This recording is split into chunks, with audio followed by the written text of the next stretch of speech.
Hey guys, another video for our modern Japanese architecture playlist and another update from next door to the old Japanese farmhouse. This is what's been going on next door.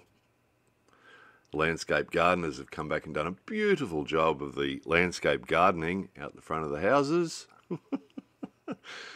Have a look at that. Not a blade of grass, just a black, flat finish. So they keep closing it off the street unofficially. They block the street with their trucks and their machines and things. They're not supposed to. The rule says that they have to actually apply to the city if they want to close the street. They want to block the street, and they're supposed to have gardaman and signs and notify the neighbours and all sorts of stuff. But they just sort of park their trucks and things out on the street because, in fairness to them, they got nowhere else to park. It was a pretty stupid place to build a new development, wasn't it? In a single lane street. But anyway, so this happens a lot. They block the street. People have got to turn around in our driveway to go back the way they came because they can't get past the trucks. The trucks turn around in our driveway because it's too narrow a street to get round the other way. It's not the smartest place to build 3 new houses, was it? Really wasn't. But they didn't care because they were out for the profit, of course.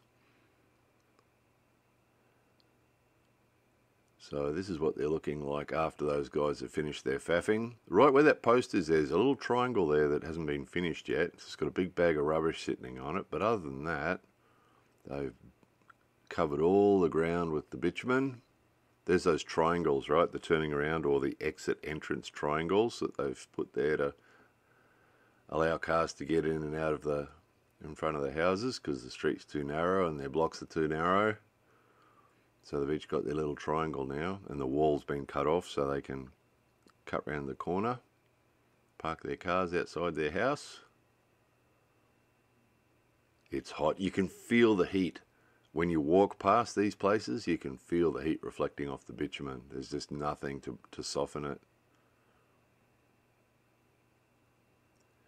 And the phone guys came back again. We've lost count how many times the phone guys have come. Don't know what's going on with that, but the truck keeps turning up and the gardaman stands there. That's how you're supposed to close the street. There's supposed to be a gardaman with flags and signs out the front telling you the street's closed.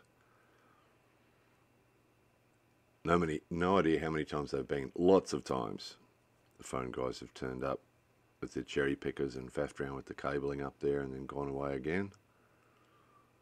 Don't know what's happening with that. So number 1's got people living in it. Number 2's for sale still. Number 3, the people have sort of moved stuff in there but don't seem to be staying there yet. And number 4's for sale.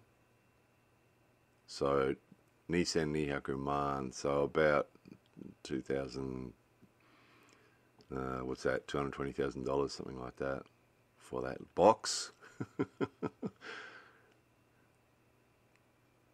Oh, see at the back here, remember, some of you remember there used to be a drain between those 2 brick walls there. There used to be a drain. Remember that caused us lots of hassle when they demolished that drain because lots of our water went down there.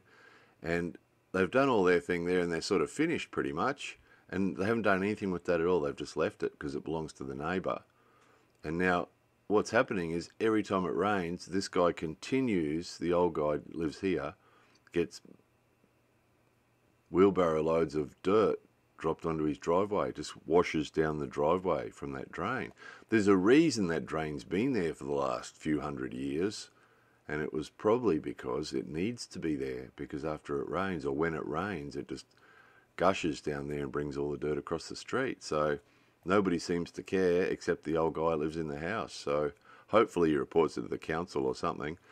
So this is the end result. Looks like they're pretty much finished. That's what $220,000 will buy you in this town. A box on a piece of bitumen.